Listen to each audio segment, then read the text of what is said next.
Good evening everybody, कैसे हैं आप सब बढ़िया। तो यार आज बात होने वाली है इक्विलिब्रियम ऑफ कंकरेंट फोर्सेस के बारे में। तो एक प्रश्न जो आपके दिमाग में आ रहा होगा कि सर कंकरेंट फोर्सेस नाम तो कहीं सुना सुना लग रहा है, कहाँ पे पढ़ा था हमने। तो देखिए एक बात को हमेशा याद रखेंगे, अगर एक सिंगल पॉइंट में से बहुत सारे फोर्सेस गुजर रहे हैं, बहुत सारे फोर्सेस सिंगल पॉइंट से गुजर रहे हैं, तो ऐसे फोर्स के फैमिली को हम कहते हैं कंकरेंट फोर्सेस। याद रखिएगा, lot of forces are acting at the same point, तो ऐसे फोर्सेस के फैमिली को हम कहते हैं कंकरेंट फोर्सेस। बात हो गई खत्म। अब इसके पीछे की फिजिक्स हमें समझनी है और कंकरेंट फोर्सेस कैसे किसी भी ऑब्जेक्ट को स्थिर अवस्था में रख सकते हैं, they can keep an object at a state of rest, ये हमें समझना है। समझाने के लिए मेरे पास है एक एग्जांपल, तो बढ़िया ध्यान से देखें आप।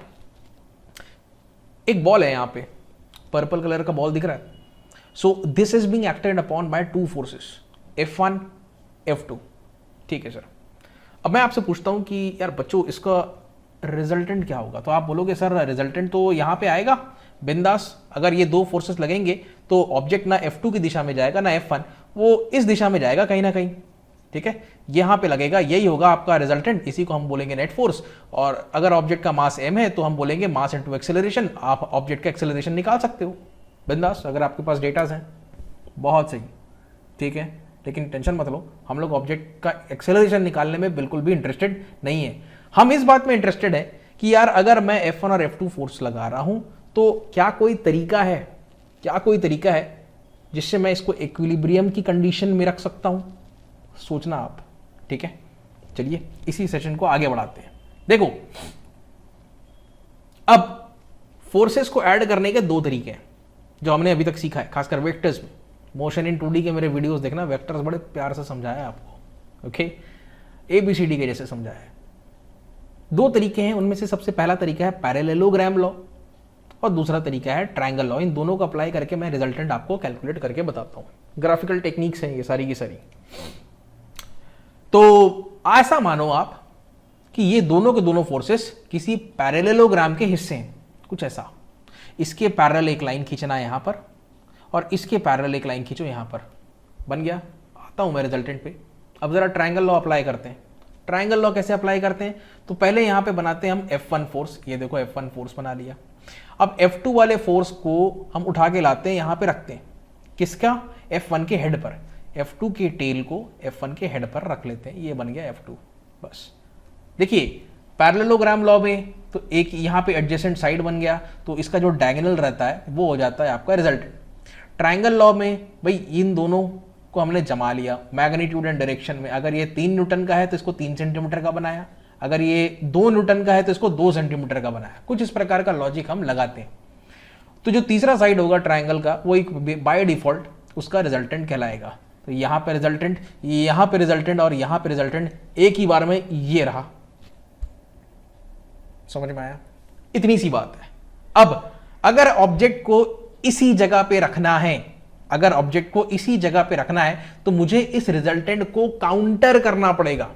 इस रिजल्टेंट को किसी दूसरे फोर्स से बैलेंस करना पड़ेगा, तभी जाके ये ऑब्जेक्ट जो है अपने पोजीशन को मेंटेन कर पाएगा, अपनी करंट पोजीशन को मेंटेन कर पाएगा। तो मैं क्या करूंगा, इसी लाइन में एक विपरीत दिशा में एग्जैक्टली 180 डिग्री ऑपोजिट, मतलब ये 180 डिग्री, बात समझ गए, इस एंगल पे मैं एक और फोर्स लगा दूंगा। अगर मैं यहां पे जैसे ही फोर्स लगाया मैंने F3 डैश, तो जाहिर सी बात है आप क्या कर लोगे, इस पार्टिकल को आगे बढ़ने से रोक दोगे। ये पार्टिकल और आगे नहीं जा पाएगा। मेरे ख्याल में आप मुद्दे की बात समझ गए, राइट। जैसे ही आपने ये F3 डैश फोर्स लगाया, ये ऑब्जेक्ट जो है अपने पोजीशन को मेंटेन करेगा। मतलब हम क्या बोलेंगे पता है, हम बोलेंगे कि object has attend a state of equilibrium. ठीक है, बढ़िया। अब आगे बढ़ते हैं। इक्विलिब्रियम तो आप समझ गए, कंकरेंट फोर्सेस का इक्विलिब्रियम समझा है। कितने कंकरेंट फोर्सेस हैं यहाँ पे? There are 3 forces. तीनों फोर्सेस कुछ इस प्रकार से फिट किए गए हैं, कुछ इस प्रकार से अप्लाई किए गए हैं कि यार कोई रिजल्टेंट निकलता ही नहीं है एक प्रकार से, राइट। अगर हम इन तीनों फोर्सेस को लगाओगे तो क्या होगा, ऑब्जेक्ट जो है अपने जगह से हिलेगा ही नहीं। मतलब अगर ये ऑब्जेक्ट है, ये लगाया हमने F1, ये लगाया हमने F2 और ये लगाया हमने यहां पे F3। ऐसी परिस्थिति में ये ऑब्जेक्ट हमेशा अपने रेस्ट की कंडीशन को मेंटेन करेगा। ठीक है, अब मैं आगे बढ़ रहा हूं, लेमिस थ्योरम पे आ रहा हूं। ठीक है, लेमिस थ्योरम समझने के लिए बच्चों चलो पहले तो मैं आपको साइन रूल बता देता हूं। पता नहीं आप लोगों ने साइन रूल कभी भी स्कूल लेवल पे पढ़ा है कि नहीं, अभी समझा देते हैं। 3 एंगल्स हैं ट्राइंगल के, अल्फा, बीटा और गामा। अल्फा के सामने वाला जो साइड है इसको हम कहते हैं ए, बीटा के सामने वाले साइड को मैं बोलूंगा बी, गामा के सामने वाले साइड को हम कहते हैं सी। तो साइन रूल, त्रिकोणमिति में हम पढ़ते हैं साइन रूल, तो आपको साइन रूल बता देते हैं सबसे पहले। साइन रूल ध्यान से देखें, और कहीं ना कहीं इसी साइन रूल को अप्लाई करके हम इन तीनों फोर्सेस, ये तीनों फोर्स कैसे हैं, कंकरेंट फोर्सेस हैं, और कुछ इस प्रकार से लग रहे हैं कि ये ऑब्जेक्ट जो है रेस्ट में है। रेस्ट में है मतलब कौन सी अवस्था में है, इक्विलिब्रियम में है, बिंदास, ऐसा बोलना साइन रूल। तो साइन रूल क्या कहता है, कोई भी एक साइड पिक करो आप, जैसे मैंने ए साइड पिक किया और उसके सामने वाला एंगल है alpha, A divided by sine of the angle opposite to it, that is alpha, is equal to b divided by sin of the angle, b के सामने है बीटा, is equal to, अब आप समझ गए होंगे तीसरा क्या आएगा, c divided by sin of gamma. अब मैं इसके अलग से प्रूफ में नहीं घुसूंगा, ये मैथमेटिक्स का कोर्स नहीं है, ये फिजिक्स का कोर्स है। ठीक है, आप इसके पीछे की फिजिक्स समझो, राइट, हम तो फोर्सेस से मतलब है हमें। ये होता है साइन रूल, कैसे अप्लाई करना है और कैसे फोर्स के बीच में एक रिलेशनशिप हम लोग डेवलप कर सकते हैं, ये समझाना मेरा उद्देश्य है। देखिए, लेमिस रूल सबसे पहले आप पढ़ लें। इफ 3 फोर्सेस, कितने, 3 forces are acting on a particle kept in equilibrium, ये जो पार्टिकल है कौन सी अवस्था में है, it is maintaining its state of rest, then each force is proportional to sine of the angle between the other 2 forces. बताता हूं मैं, अभी कंफ्यूज हो रहे होगे कि कैसे अप्लाई करेंगे सर, ये कैसे निकल करके आएगा, स्टेटमेंट से तो कुछ नहीं समझ में आ रहा है, सब समझ में आएगा। अब आप देखो, चलो कलम का रंग बदल लेते हैं, यहां से चालू करते हैं मेन कहानी। आप देखो बच्चों, यहां पर F1 फोर्स को मैं यहां पे बना रहा हूं, एक ट्रायंगल बनेगा यहां पे, राइट। अच्छा, F1, अगर आप F1 फोर्स को कंसीडर करते हो तो F2 और F3 के बीच में एंगल है अल्फा, F2 को कंसीडर करोगे तो F3 F1 के बीच में एंगल बीटा आएगा, और F3 को देखोगे तो उसके लिए एंगल यहां पे गामा रहेगा। अब जरा फोर्स ट्रायंगल बनाते हैं। ठीक है, 3 फोर्सेस लगे, रिजल्टेंट नहीं आएगा यहाँ पे, राइट, रिजल्टेंट नहीं आएगा मतलब ऑब्जेक्ट जो है अपने पोजीशन को मेंटेन करेगा। ये बन गया पहले F1। F1 के रिस्पेक्ट में अगर आप ध्यान दो, ये F2 कुछ ऐसा जा रहा है, ऐसा ऊपर जा रहा है, ये यहाँ पे जा रहा है। तो अगर थोड़ा सा मैं बच्चों इसको एक्सटेंड करता हूं तो F2 कुछ यहाँ पे जा रहा है, और यहाँ पे जो एंगल बना रहा है वो कितना है, वो है गामा। समझ गए? तो यहां पे जो एंगल बनेगा ये हो जाएगा गामा। फटाफट इसको मैं बना देता हूं, ये हो गया गामा और यहां पे गया F2। ये F2 के रिस्पेक्ट में, अब देखिए F2 के रिस्पेक्ट में F3 यहां पे कितना एंगल जो बना रहा है वो है अल्फा, ये F2 है, तो यहां पे जो एंगल बनेगा ये अल्फा है, और यहां पे जो आ जाएगा वो है F3। ये क्लोज ट्रायंगल बन गया। सीधी सी बात है, रिजल्टेंट पिक्चर में आएगा नहीं। रिजल्टेंट पिक्चर में नहीं आया मतलब ऑब्जेक्ट जो है अपने रेस्ट की कंडीशन को मेंटेन कर रहा है। ठीक है, बड़ा साफ साफ बात किया है मैंने। ओके, तो यहाँ पे अल्फा एंगल आया, यहाँ पे गामा एंगल आया, जो बच गया है जाहिर सी बात है यहाँ पे जो एंगल आएगा ये कितना आएगा, ये बीटा एंगल आएगा। ठीक है, ये जरा देखो यहाँ पे आप, ये F3 हो गया और यहाँ पे F3 के साथ में F1 कितना बनाएगा, बीटा बनाएगा। जरा सोचो यहाँ पे एंगल कितना बनेगा, 180 माइनस बीटा, रेडियंस में आपको लिखना है पाई माइनस बीटा। यहां पे क्या लिखोगे, पाई माइनस अल्फा, यहां पे लिखोगे पाई माइनस गामा। ये हो गई कहानी। अब बिल्कुल ये ट्रायंगल आपको बनते दिख रहा है। अब इस ट्रायंगल के लिए हम लगाएंगे साइन रूल। जैसे ही साइन रूल लगाओगे बिंदास आपको फोर्स के बीच में एक रिलेशनशिप बनता हुआ दिखाई देगा। देखें, अगर मैं F1 फोर्स की बात करता हूं, ठीक है, F1 क्या है, इस साइड को रिप्रेजेंट कर रहा है ना वो। ओके, F1 डिवाइडेड बाय हो जाएगा sine of pi minus alpha. यहां पे लिखते हैं, यहां लिखें, चलो F1 divided by sine of pi minus alpha is equal to हो जाएगा F2 divided by sine of pi minus beta. ठीक, F2 divided by sine of pi minus beta, और फिर F3 आएगा। F3 के लिए एंगल हो जाएगा ये वाला pi minus gamma, right. F3 मतलब यहाँ पे अगर आप देखोगे तो C है, C divided by sign gamma था, तो इस बार पाई माइनस गामा है। ये हो जाएगा बच्चों finally F3 divided by sine of pi minus gamma. भाई इसको सॉल्व करना कोई बड़ी बात नहीं है, और ये वेक्टर्स की दुनिया है ना, यहाँ पे ऊपर टोपी लगाना बहुत ज़रूरी है। मैं फाइनल रिलेशनशिप लिख रहा हूँ, F1 over sine pi minus alpha, आप जानते हो sine alpha is equal to F2 over sine beta हो जाएगा, ये is equal to F3 divided by sine हो जाएगा गामा। ये हमारे पास फाइनल रिलेशनशिप आ गया, बहुत बढ़िया सा। इसको जरा सम्मान के लिए हाईलाइट कर लेते हैं, ठीक है। इसी को हम कहते हैं लेमीज थ्योरम। बस आपको ये याद रखना है, ये थ्योरम जो है ये 3 कंकरेंट फोर्सेस के लिए एप्लीकेबल है, साथ में पार्टिकल है वो स्थिर अवस्था में होना चाहिए। It should be in a position और स्टेट ऑफ रेस्ट, या फिर वो इक्विलिब्रियम में होना चाहिए। अगर ये कंडीशन पे टिक लग रही है तो बिंदास यहाँ पे लेमीज थ्योरम लगा सकते हो। तो चलो इतना सीख गए, अब बनाते हैं हम कुछ सवाल।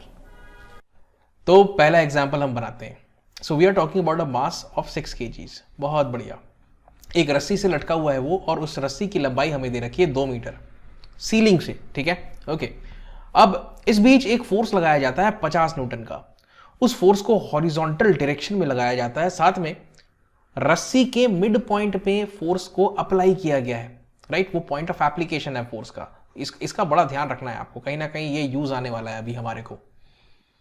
अब हमें बताना है कि ये जो रोप है वो कितना एंगल बनाएगा वर्टिकल के साथ इक्विलिब्रियम कंडीशन में। पूरे प्रॉब्लम में सबसे इंपॉर्टेंट वर्ड है ये इक्विलिब्रियम, राइट। सो मतलब नथिंग इज मूविंग, एक्सेलरेशन किसी भी प्रकार का नहीं है, एक्सेलरेशन 0 है। तो आप लिखते हो ना summation of all the forces बराबर ma, तो एक्सेलरेशन 0 है। तो summation of all the forces in x, in y and in z direction, ये हो जाना है बच्चों 0। अब इसको कैसे अप्रोच करते हैं मैं आपको सिखाता हूं, ठीक है। और थोड़ी कहानी बताते हैं आपको एक। तो ये सीलिंग है बच्चों, मान लो आप ऐसा करके एक सीलिंग है।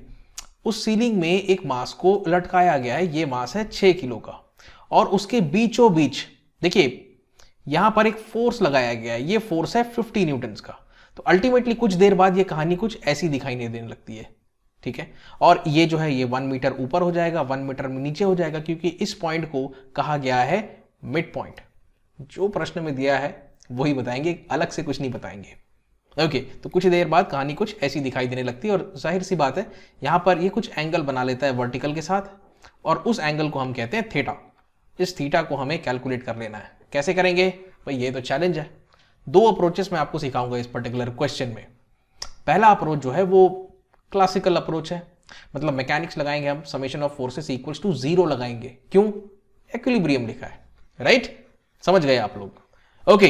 तो चलो कहानी चालू करते हैं। मैं एक काम करता हूं, आप अप्रोच कोई भी लगाओ, आपको तो फ्री बॉडी बनाना है। सबसे पहले मैं इस पॉइंट के लिए थोड़ा सा अलग से इसको आपको कहानी बताता हूं क्या है। यहां पर देखें, इसको भी बना लेते हैं अलग से, राइट। दोनों को सेपरेट कर लिया है मैंने, एक करके भी बना सकते थे, कोई दिक्कत नहीं।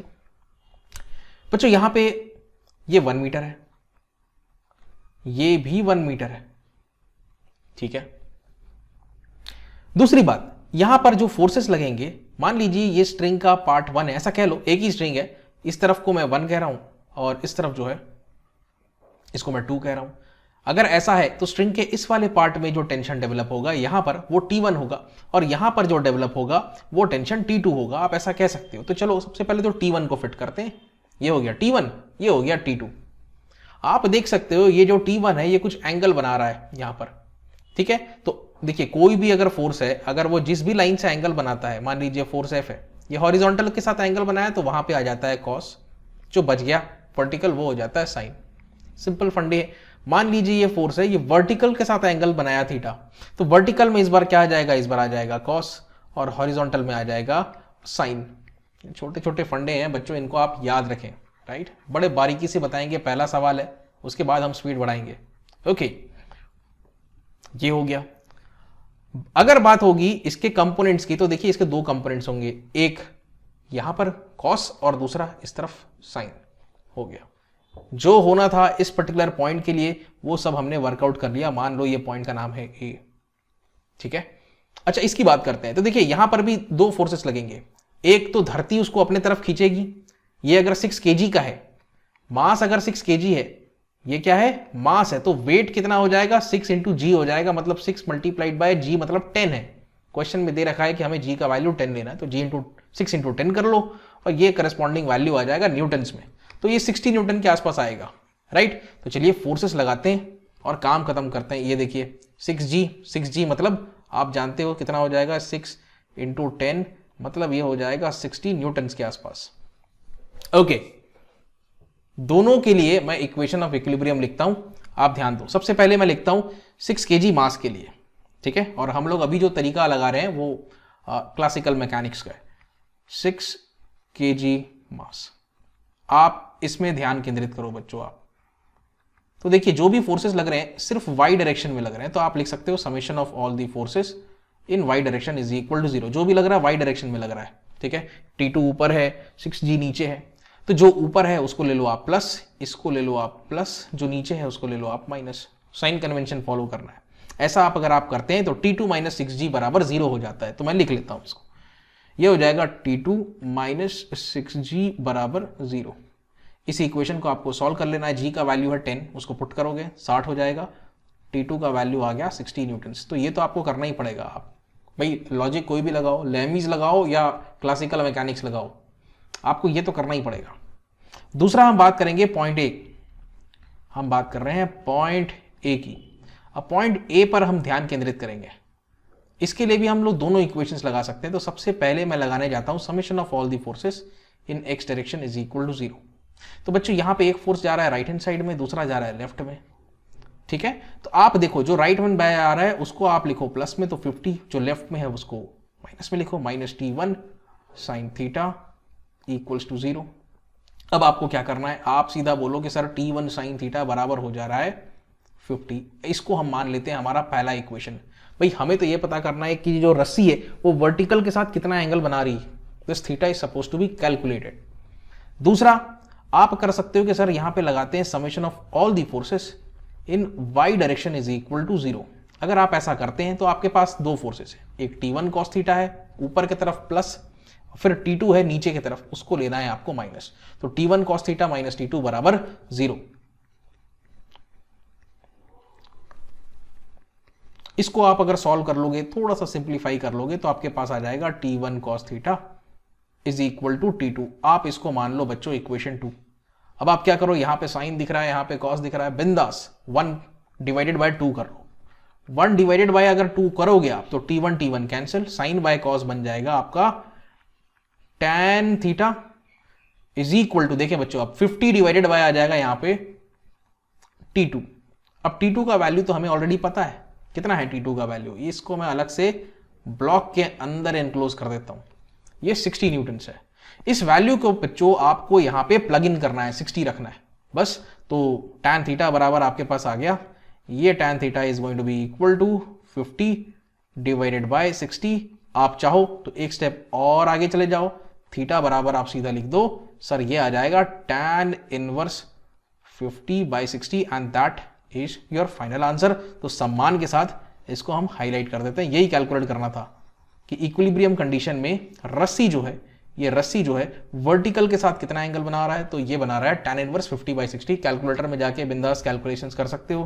खैर मैं भी उसको करने के मूड में नहीं हूं, मैं आपको एक और तरीका बताता हूं। हम इसे कहते हैं लेमीज थ्योरम अप्रोच। जरा देखिए लेमीज अप्रोच, ये तो हो गया क्लासिकल मैकेनिक्स। तो अब देखो आप लेमीज अप्रोच या फिर लैमीज थ्योरम कहते हैं हम इसको। कैसे अप्लाई करेंगे चलो बताते हैं। थोड़ी देर पहले हम लोग लैमीज थ्योरम देखे ही थे, बस उसी को तो अप्लाई करना है। देखिए कहीं पर भी आपको दिख गए अगर तीन फोर्स दिख गया आपको और एक पॉइंट, ठीक है, एक ही पॉइंट से ये तीनों फोर्सेस अगर गुजर रहे हैं तो बिंदास आप लेमीज थ्योरम लगाओ।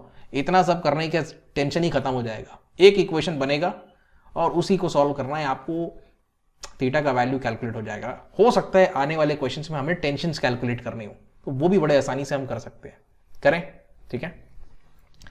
तो चलो इसमें एक एक करके आपको फोर्सेस को पकड़ना है, राइट। तो सबसे पहले एक काम करता हूं मैं, यहां पे हम ध्यान केंद्रित करते हैं। मैं थोड़ी देर के लिए ना बच्चों इसको गायब कर रहा हूं, ये हाँ, इन तीनों फोर्सेस से मेरे को मतलब है, उसके कंपोनेंट से भी मतलब नहीं है। 3 ओरिजिनल प्योर फोर्सेस से मतलब है, एक T1, दूसरा T2 और तीसरा 50।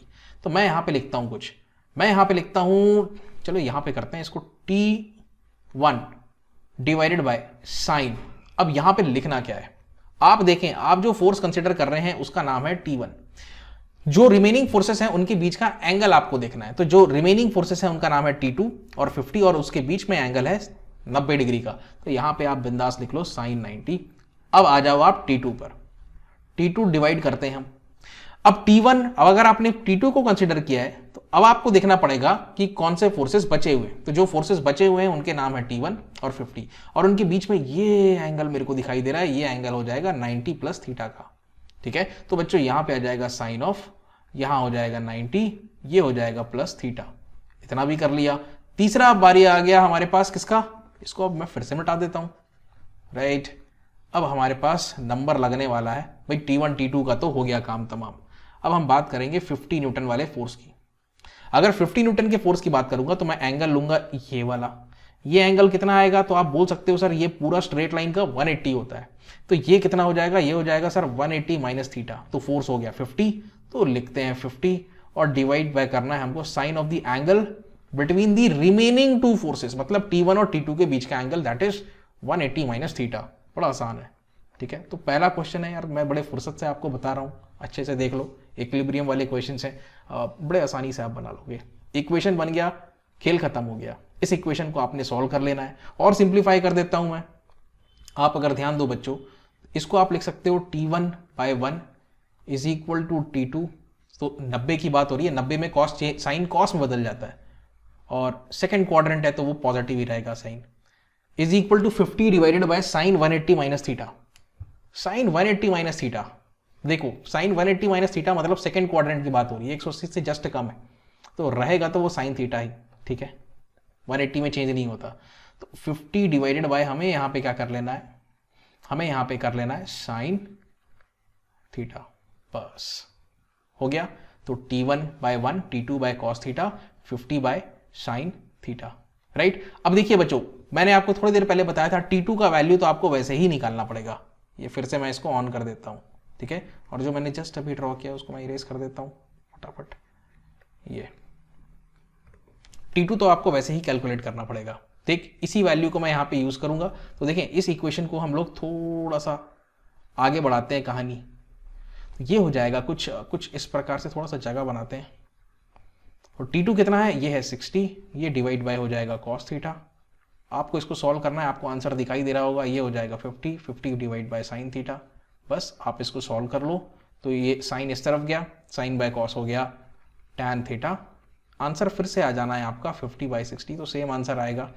But does not matter which technique you follow, right, B it the classical technique, summation of all the forces 0, बिंदास लगाओ, या फिर लेमिस थ्योरम। मेरे ख्याल में अब आप समझ गए। अब बढ़ते हैं दूसरे सवाल की तरफ। तो बच्चों, दूसरे सवाल में अरेंजमेंट कुछ इस प्रकार से है, यहां पर आप इसको कुछ भी एक पॉइंट मान लो, let's say we call it point A, right. So point A जो है, 3 स्ट्रिंग्स अटैच्ड है यहाँ पे, 1 2, आप चाहो तो इसको 3 कह लो, राइट। तो हम पॉइंट ए का फ्री बॉडी अलग बनाएंगे और 4 kg का हिसाब किताब अलग रखेंगे, तो वो कुछ ऐसा हो जाएगा। ओके, ये जो है इसी को हम बोल रहे हैं पॉइंट ए। तो यहां पे 3 स्ट्रिंग्स हैं, तो 3 टेंशन आएंगे, एक यहां पे T1, यहां T2 और यहां पे T3। तीनों दिखाएं, ये देखिए T1 T2 T3। एक ही पॉइंट से 3 फोर्सेस अगर आपको दिखें पास होते हुए, बिंदास बिंदास क्या लगाओगे, लेमिस थ्योरम लगाओगे। अगर मेहनत करने की इच्छा रखते हो तो वो क्लासिकल टेक्निक लगा सकते हो, summation of all the forces equals to 0, right. मुझे नहीं लगाना है, ये क्वेश्चन बड़े आसानी से बन जाएगा। और दूसरा, इसका फ्री बॉडी, धरती इसको खींचेगा mg से, मतलब 4 इंटू जी से, 4 इंटू 9.8 से, ठीक है। इसको अगर मैं यहाँ पे अप्लाई करता हूँ तो ये कितना हो जाएगा, 4 मल्टीप्लाइड बाय 9.8।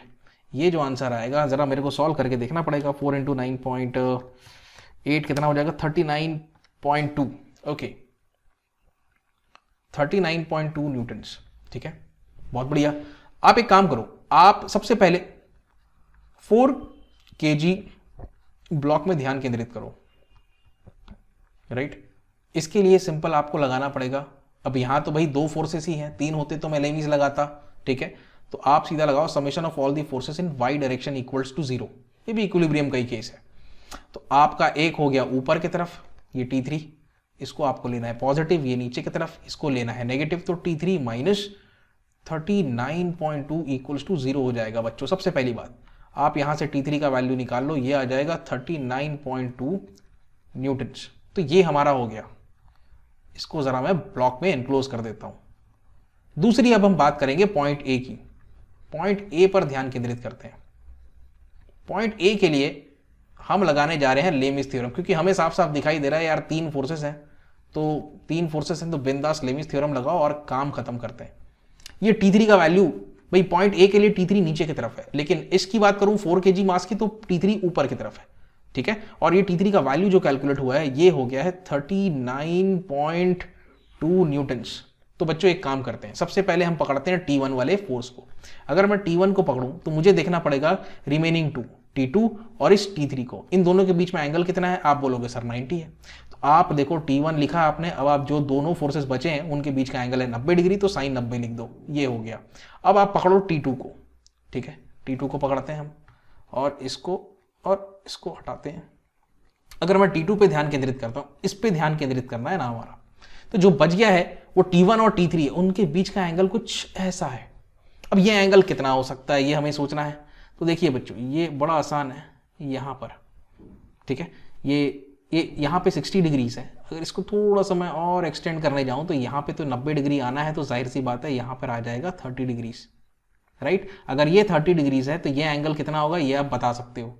ये हो जाएगा 180 में से 30 को घटा देना है, तो ये आ जाएगा लगभग 150 के बराबर। तो यहाँ पे आप लिख दो साइन 150।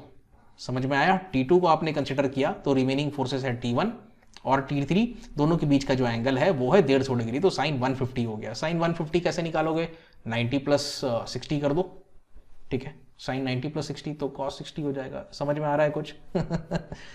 एनीवे, अब जो बच गया है इसको हटाते हैं ना, इसको हटाते हैं। अब जो बच गया है उसका नाम है 39.2, ये इसकी बात कर रहा हूं मैं, ये बच गया है।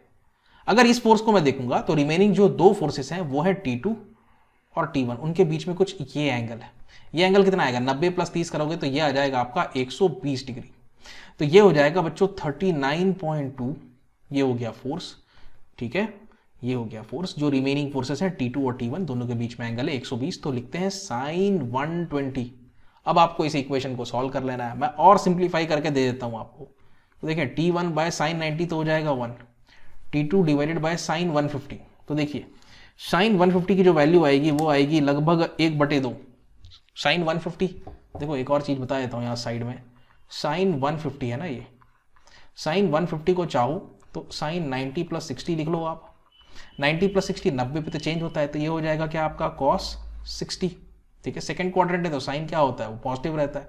cos 60 मतलब क्या है, cos 60 है 1/2, तो यहाँ पे आ जाएगा 1/2 is equal to 39.2 divided by sine 120। तो इस कैलकुलेशन को ही मैं कर लेता हूँ, साइन 120 ये आ रहा है तकरीबन 45.26, this is working out as 45.26, ठीक है। बस आप एक बार इन दोनों पे ध्यान दो, फिर दूसरी बार इन दोनों पे ध्यान दो, इसको सॉल्व कर लो। तो बच्चों एक बात तो जाहिर है, जब आप इसको ध्यान में रखते हो तो T1 का वैल्यू आ जाएगा 45.26 न्यूटन। इसको सॉल्व करोगे तो 1/2 इस तरफ चले जाएगा, इसका भी आधा हो जाएगा, ये आधा होके कितना हो जाएगा 22.63। तो T2 का वैल्यू आ जाएगा 22.63 newton. So these are two answers, ठीक है, हो गया। दैट्स T1 फॉर यू और ये T2 है। बड़ा आसानी से बना लिया हमने। मैं चाहूंगा आप लोग इसको एक बार क्लासिकल मैकेनिक्स से भी ट्राई करो, इक्वेशंस बनाओ फोर्सेस से, ठीक है, एक्स में रिजॉल्व करो, वाई में रिजॉल्व करो, उस लॉजिक से भी बनाने का प्रयास करें। अब बात करते हैं आज के सेशन के लास्ट प्रॉब्लम पर। ये वेरिएबल बेस्ड प्रॉब्लम है, कुछ न्यूमेरिकल वैल्यूज आपको नहीं दे रखी है, ठीक है। तो भाई इक्विलिब्रियम कंडीशन का केस है यहाँ पर भी, राइट। और यहाँ पर भी कहीं ना कहीं आपको तीन फोर्सेस दिखाई देंगे, बस देने ही वाले हैं। मैं बताता हूँ आपको, यहाँ पे दो स्ट्रिंग्स हैं, एक लेफ्ट में और एक राइट में। आप चाहो तो इनका नामकरण कर दो, इसको 1 कह लो, इसको आप 2 कह लो। हमें बताना है कि इन दोनों स्ट्रिंग्स में टेंशन्स कितने डेवलप होंगे, ओके। तो पहला स्ट्रिंग 1 जो है, ऊपर जो सीलिंग है, छज्जा है, उससे अल्फा बना रहा है एंगल, और दूसरा स्ट्रिंग बना रहा है बीटा, तो एक काम करते हैं, इसका फ्री बॉडी बनाते हैं। बना। अब जाहिर सी बात है, इसका मास m है तो इसका वेट जो फोर्स से उसको धरती खींचेगा वो हो जाएगा mg। ओके, और इधर क्योंकि इसका नाम है स्ट्रिंग 1 तो टेंशन T1, इसका नाम है स्ट्रिंग 2 तो टेंशन हो जाएगा यहां पर T2। तो बच्चों इसको भी आप बड़े आसानी से लैमीज के अप्रोच से बना सकते हैं। बनाए, चलो ठीक है, ये मास m है। ओके, तो ये mg, T2, T1 तीन फोर्सेस एक सिंगल पॉइंट से, लैमीज थ्योरम लगाओ बिंदास। देखिए सबसे पहले तो हम पकड़ते हैं mg को। अगर मैं mg को पकड़ूं, ये लो पकड़ लिया, divided by sine of the angle between the remaining two forces. तो जो फोर्सेस बचे हुए हैं वो है T1 और T2। ठीक है जी, अब जरा देखते हैं T1 और T2 के बीच में एंगल कितना है। तो देखिए पहली बात तो ये वाला जो एंगल है, और इसको देखो आप, ये अल्फा है तो ये कितना हो जाएगा, ये 90 माइनस अल्फा हो जाएगा। ये एंगल कितना हो जाएगा, ये कितना होगा, तो देखो ये हो जाएगा बीटा, तो ये एंगल हो जाएगा 90 माइनस बीटा। आप अगर ध्यान दो, इसको टोटल अगर आप लगाओ यहां से लेके यहां तक, तो इन दोनों एंगल्स को आपको जोड़ लेना है। फिर से मैं दिखाता हूं हाईलाइट करके, ये वाला एंगल है 90 माइनस अल्फा, ये वाला एंगल है 90 माइनस बीटा, दोनों को जोड़ लोगे तो 180 माइनस, ये आ जाएगा 180 माइनस अल्फा प्लस बीटा। यार इसको सिंपल तरीके से भी देख सकते थे, इसको आप स्ट्रेट लाइन ले लो, ये हो गया 180 का, उसमें से अल्फा घटा दो और बीटा घटा दो, ये लो, तो बन गया आपका 180 माइनस अल्फा प्लस बीटा। तो sine of alpha plus beta आ जाएगा। सबसे पहली बात तो ये। दूसरा, अब हम पकड़ते हैं फोर्स T1 को, तो T1 डिवाइडेड बाय हो जाएगा sine of the angle between. ठीक है, एक काम करता हूं, इसमें से अब सर्कल को हटाता हूं, सर्कल मैं लगाता हूं T1 पे। अब हम बात कर रहे हैं mg और T2 के बीच में एंगल कितना है। तो बच्चों ये तो आपको साफ साफ दिखाई दे रहा है, ये जो एंगल है, ये एंगल की मैं बात कर रहा हूं, तो ये एंगल कितना है, तो ये आ जाएगा 90 प्लस बीटा। या तो 90 प्लस बीटा लिखो या फिर 180, नहीं 180 के रूप में लिखने की जरूरत नहीं, आप सीधा 90 प्लस बीटा लिखो इसको, साइन ऑफ 90 प्लस बीटा। अच्छा, अब फाइनली बात करते हैं T2 की, T2 divided by sine of the angle between. तो चलो इसको मैं मिटा लेता हूं अभी थोड़ा सा, ठीक है, और T1 से हटाते हैं गोले को। अब मैं लगाता हूं इसको T2 पे। तो T1 और mg के बीच में एंगल क्या है, ये है एंगल भाई। तो ये कितना है, तो सर इतना तो 90 है, 90 में अल्फा जोड़ देंगे, 90 में जोड़ देंगे हम अल्फा, तो ये हो जाएगा 90 प्लस अल्फा। थोड़ा सा सिंप्लीफाई करने की देरी है, हमारा काम हो जाना है। तो देखो आप सबसे पहले इसको सॉल्व करो, आप इसको सॉल्व करोगे तो देखो T1 डिवाइडेड बाय आ जाएगा sine of 90 plus beta. 90 plus beta क्या होता है, 90 में साइन बदलता है कॉस में, तो इसको आपको लिखना है कॉस, और क्या आ जाएगा, बीटा आ जाएगा। ठीक है, इज इक्वल टू, सिंप्लीफाई कर लें कि चलो इसको सॉल्व कर ही देते हैं ना, एक बार में इसको सॉल्व कर देते हैं। और यहाँ पे राइट हैंड साइड में हमारे पास है mg divided by sine of